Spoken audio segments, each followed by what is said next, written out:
ఎస్ఎండిసి ప్రేక్షకులకు నమస్కారం. నేటి వార్తలకు స్వాగతం. రాబోయే పార్లమెంటు ఎన్నికల్లో కాంగ్రెస్ అభ్యర్థి గడ్డం వంశీకృష్ణ ఘన విజయం సాధిస్తారని చెన్నూరు ఎమ్మెల్యే గడ్డం వివేకానంద తెలిపారు. బుధవారం ఆయన తన నివాస గృహంలో మాట్లాడుతూ వంశీకృష్ణ విజయం అనివార్యమని అన్నారు. అందరూ ఎమ్మెల్యేలు సంపూర్తిగా సహకారం అందిస్తున్నామని చెప్పారు.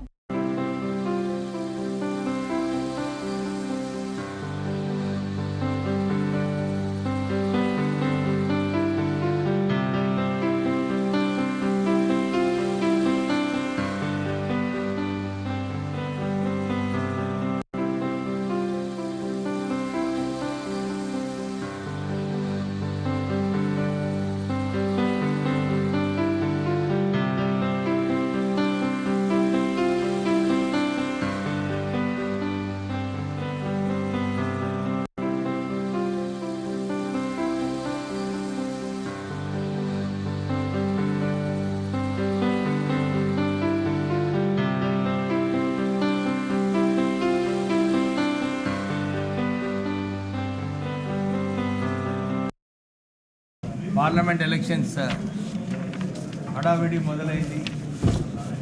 వంశీబాబు అన్ని 7 నియోజకవర్గాలలో అందరు ఎమ్మెల్యేస్తో కలిసి మీటింగ్లు కూడా పెట్టడం జరిగింది. ఎమ్మెల్యేలు అందరూ కూడా ఫుల్ సపోర్ట్ ఇస్తూ మంచి ప్రోగ్రామ్స్ ఫిక్స్ చేసినారు.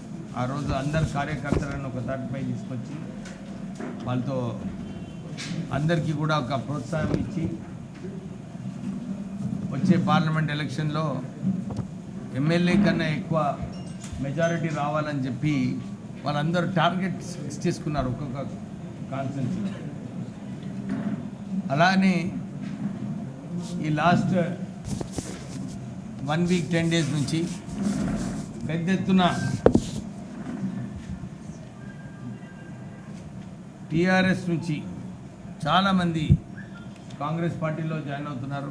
మేము గ్రామాలలో తిరిగినప్పుడు కూడా అన్ని చోట్ల కూడా చాలా పాజిటివ్ రెస్పాన్స్ ఉంది. అన్ని చోట్ల కూడా వన్ సైడెడ్గా కార్యకర్తలు ప్రజలందరూ కూడా కాంగ్రెస్ వైపు చూస్తున్నారు. ఈ వచ్చే పార్లమెంట్ ఎలక్షన్లలో కాంగ్రెస్ పార్టీ సుమారు 12 నుంచి 14 సీట్ల వరకు గెలిచే అవకాశాలు ఉన్నాయి. ఇప్పుడే సునీల్ ఒక మంచి పాయింట్ చెప్పాడు.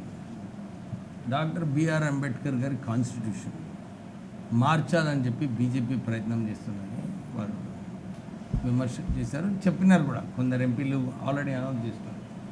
డాక్టర్ బిఆర్ అంబేద్కర్ గారు ఏమన్నారు?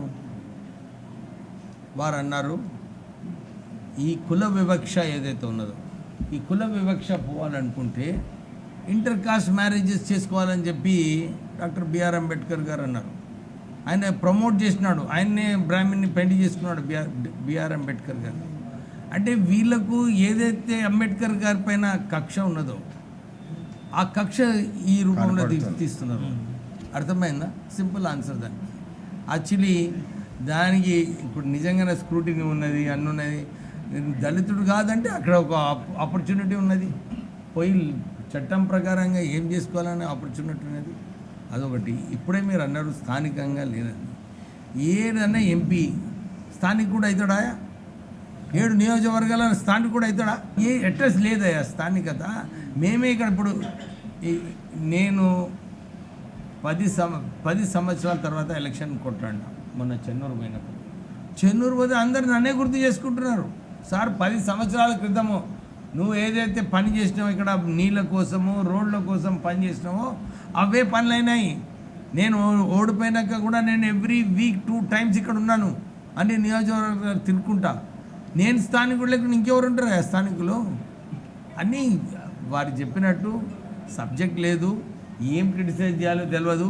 10 సంవత్సరాలు టీఆర్ఎస్ పార్టీ ఏం చేయలేకపోయింది. ప్రజలు గమనించి వాళ్ళకు ఒక సరైన గుణపాఠం నేర్పించిండ్రు. ఇప్పుడు అన్నీ కూడా ఏదైతే ఈ రాష్ట్రాన్ని అప్పుల రాష్ట్రం చేసిండ్రో, ఈ ఫోన్ ట్యాపింగ్, అవినీతి, అన్ని చోట్ల కాళేశ్వరం ప్రాజెక్ట్ మీరే చూసారు. కాళేశ్వరం ప్రాజెక్టు 1,00,000 కోట్ల రూపాయలు వృధా చేసినారు. మిషన్ భగీరథలో 45,000 కోట్లు ఎక్కడ పోని ఎవ్వరొక్కరు చెప్పలేదా? సార్ మేము హ్యాపీగా ఉన్నాం. మిషన్ ఈరోజు ఒక ముఖ్యమైన అంశం మీద మాట్లాడడం అవసరం. ఎందుకంటే చాలామంది ఆరోపణలు చేస్తున్నారు. ఫస్ట్ అండ్ ఫార్మోస్ట్ కాకా వెంకటస్వామి గారిని గుర్తు చేసుకోవడం చాలా అవసరం. ఎందుకంటే గతంలో 70 సంవత్సరాలుగా ఉన్న అనుబంధం పెద్దపల్లి ప్రాంతంతో కాకా గారికి ఉన్నదని చెప్పి మీ అందరికీ తెలిసిన విషయమే. అప్పుడు కాంగ్రెస్ పార్టీ హయాంలో వెంకటస్వామి గారి హయాంలోనే అనేక అభివృద్ధి పనులు తీసుకొని పెద్దపల్లి ప్రాంతానికి మంచి చేస్తూ పెన్షన్ స్కీమ్ అన్న విప్లవాత్మక స్కీమ్ కూడా అప్పుడు కాంగ్రెస్ హయాంలో వెంకటస్వామి గారి హయాంలో జరిగిందని చెప్పి అందరికి ఒకసారి గుర్తు చేస్తున్నాను. అదే ప్రజలు బాగుంటే రాష్ట్రం బాగుంటుంది, రాష్ట్రం బాగుంటే మన దేశం బాగుంటుంది అని చెప్పి ఆ ఆలోచనతోటి కులం మతం అని చూడకుండా అన్ని వర్గాలకి సేవ చేసే మనస్తత్వం ఉన్న నాయకులు అని చెప్పి అందరికి ఒకసారి గుర్తు చేస్తున్నాను. ఎందుకంటే ఇవాళ నాకు ఆశ్చర్యం వేస్తుంది. ఎందుకంటే దళితులని స్ప్లిట్ చేసి వాళ్ళనే గ్రూప్స్ లాగా తయారు చేసి ఫైట్స్ పెట్టి చేసే బీజేపీ పార్టీ కానివ్వండి, టీఆర్ఎస్ పార్టీ కానివ్వండి, మీరు చూసుకోవాలి. గతంలో 70 సంవత్సరాల నుంచి కాకా గారు మాకు నేర్పించింది ఒక పేదవాడికి అండదండగా ఉండాలి, వాడి కులం చూడొద్దు, మతం చూడొద్దు, మనిషిలా చూసి ఎవరు ఏదైనా మన వంతు సహకరించాలని చెప్పి నాకు ఎప్పుడు చిన్నప్పటికెళ్ళి నేర్పేవారు. నేను దళితుడిని కాదా అని చెప్పి ఏదైతే స్టేట్మెంట్లు ఇస్తున్నారో అది చాలా చీప్ పాలిటిక్స్. వాళ్ళకి ఇంకేది దొరకక ఇట్లా మాట్లాడుతున్నారని చెప్పి క్లియర్గా అర్థమవుతుంది. ఎందుకంటే మీరు పాయింట్స్ మాట్లాడండి. మీరు గత 10 సంవత్సరాలు ప్రభుత్వంలో ఉన్నారు, మన దళిత బిడ్డల కోసం ఏం పని చేసినారని చెప్పి మీరు మాట్లాడండి. ఎన్ని దళిత బంధువులు ఇచ్చిండ్రు, ఎవరికి ఇచ్చిండ్రు, ఎన్ని అభివృద్ధి కార్యక్రమాలు చేసినారని చెప్పి మాట్లాడండి. ఈ ప్రాంతంలో గత 70 సంవత్సరాలు ఉన్న ఒక్క బ్లాక్ స్పాట్, ఒక్క నిందు కూడా ఎవరు వేయలేరు ఈ కాకా గారి మీద కానివ్వండి, వివేక్ గారి మీద కానివ్వండి. ఎందుకంటే ప్రజా సేవ చేయడానికి వచ్చినాము, సొంత డబ్బులు కూడా ఖర్చు పెట్టుకొని ఇక్కడ ప్రజలను ఆదుకుంటున్నామని చెప్పి మీరు అందరు గమనించాలి. పెద్దపల్లి ప్రాంతము, తెలంగాణ ప్రాంతం, రాష్ట్రం మొత్తము ఒక తప్పుదారిలో పోయింది.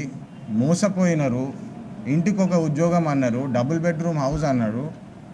అది కాకుండా ఇప్పుడు ఏది దొరకక, ఇది ప్రజాస్వామ్యము, ప్రజలకు హక్కు ఉన్నది ఎవరిని ఎన్నుకోవాలో అని చెప్పి వీళ్ళు ఆల్రెడీ యాక్చువల్లీ ఎంత ఫన్నీగా ఉందంటే వీళ్ళు ఆల్రెడీ ఓటమి ఒప్పుకున్నట్టు మాట్లాడుతున్నారు. ఎందుకంటే దిస్ ఈజ్ ఇప్పుడు జరిగింది ఒట్టి కేవలము టికెట్ అనౌన్స్మెంట్ అయింది.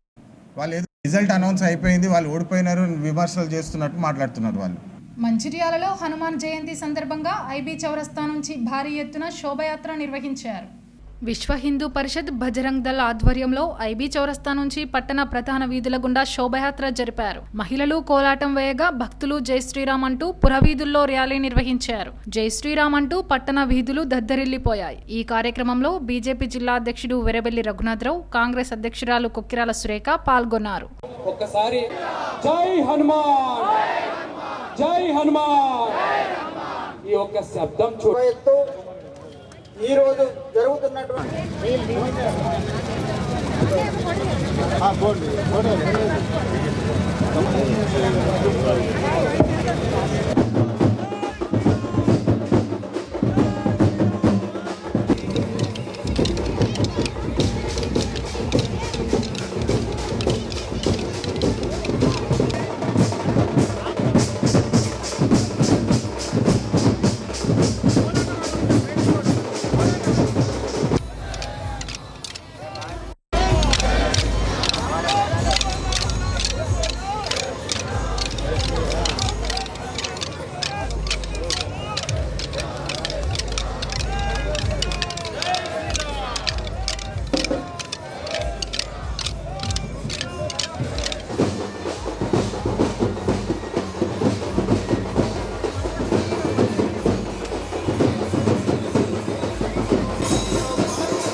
ఇప్పుడు రాముల వారి కన్నా రామనామాన్ని జపిస్తే హనుమంతుడే ఒక యుద్ధంలో నెగ్గిండు రాముల వారి మీద అని చెప్తారు. అంతటి భక్తి ప్రపత్తులు ఉన్న వాళ్ళు, అంటే మనం ఎవరినైనా ముందు చెప్పుకోవాలి అంటే హనుమంతుడి గురించే చెప్పుకుంటాం. అందుకే మన ఊర్లలో ఎక్కడ చూసినా కూడా హనుమంతుడి గుడి లేని ఊరు అనేది ఉండదు. అందరి దేవుళ్ళ కన్నా హనుమంతుడి గుళ్ళే ఎక్కువ ఉంటాయి మన దేశంలో. ప్రతి ఒక్కరు కూడా హనుమంతులందరికీ కూడా ఎవరైతే మాలేసుకున్నారో, అలాగే ఎవరైతే హనుమంతుడి నిత్యం జపిస్తారో వాళ్ళందరికీ మంచి జరగాలి, ఆయురారోగ్య ఐశ్వర్యం, ప్రతి ఒక్కరు కూడా సుఖ సంతోషాలతో ఉండాలి. అలాగే మన ప్రాంతం అంతా కూడా సుభిక్షంగా ఉండాలి ఆ రాముల వారి దయ వల్ల, హనుమంతుడి దయ వల్ల అని చెప్పేసి భగవంతుని ప్రార్థిస్తున్నాను. అందరికి కూడా ఈరోజు హనుమాన్ జయంతి శుభాకాంక్షలు. మనందరికీ తెలుసు ఈ సంవత్సరం యొక్క ప్రత్యేకత తెలుసు. మనకు 500 సంవత్సరాల నుంచి ఏదైతే మన అందరి కళ, అయోధ్యలో రాముడు జన్మించిన చోట ఒక భవ్యమైన రామ మందిర నిర్మాణం జరిగి ప్రాణ ప్రతిష్ఠ జరుపుకున్న ఈ సంవత్సరము మనము చాలా ముఖ్యమైన సంవత్సరం. మనం అందరం దాన్ని వీక్షించడం కూడా మనం అందరం కూడా అదృష్టంగా భావించాలి. రాబోయే రోజులలో కూడా మనం అందరం కూడా హిందూ సమాజాన్ని చైతన్యపరచడానికి మనం అందరం కూడా కృషి చేయాలని కోరుతూ, నిన్న ఒక వారం రోజుల కింద మంచిర్యాల దేశమంతటా న్యూస్ అయింది. ఎన్డీటీవీ ప్రతి ఛానళ్లలో కూడా మంచిర్యాల వార్త వచ్చింది. మీకు అందరికీ తెలుసు ఏ వార్త గురించి నేను మాట్లాడుతున్నాను. ఒక స్కూల్లో హనుమాన్ దీక్ష తీసుకున్న 2 పిల్లల్ని పరీక్ష రాయనీయకపోవడము, అందులో ఒక పిల్లవాడిని మాల కూడా విరమణ చేపించి బట్టలు కూడా మార్చడంతో హిందూ సమాజం అంతా కూడా ఏకమై, ముఖ్యంగా హనుమాన్ దీక్ష స్వాములందరూ కూడా ఒక మంచి గుణపాఠం చెప్పినారు. రాబోయే రోజుల్లో ఇటువంటి ప్రయత్నం ఎవరు చేయరు, అందరికీ భయం అనేది ఉంటుంది అనేది ఒక చక్కని మెసేజ్ ఇచ్చారు. అది దేశం అంతటా కూడా పోయింది. రాబోయే రోజుల్లో కూడా మనం అందరం కష్టపడి ఇంకా ఎక్కువ కార్యక్రమాలు చేస్తూ హిందూ సమాజాన్ని చైతన్యపరచడానికి విశ్వ హిందూ పరిషత్, బజరంగ్ దళ్, RSS, హిందూ వాహిని చేపట్టే కార్యక్రమాలకు మనం అందరం కూడా మద్దతు తెలుపుతూ నాకు ఈ అవకాశం ఇచ్చినందుకు ధన్యవాదాలు. నేటి SMDC న్యూస్ ఇంతటితో సమాప్తం. తిరిగి ప్రసారమయ్యే SMDC న్యూస్లో మళ్ళీ కలుద్దాం. అంతవరకు సెలవు. నమస్కారం.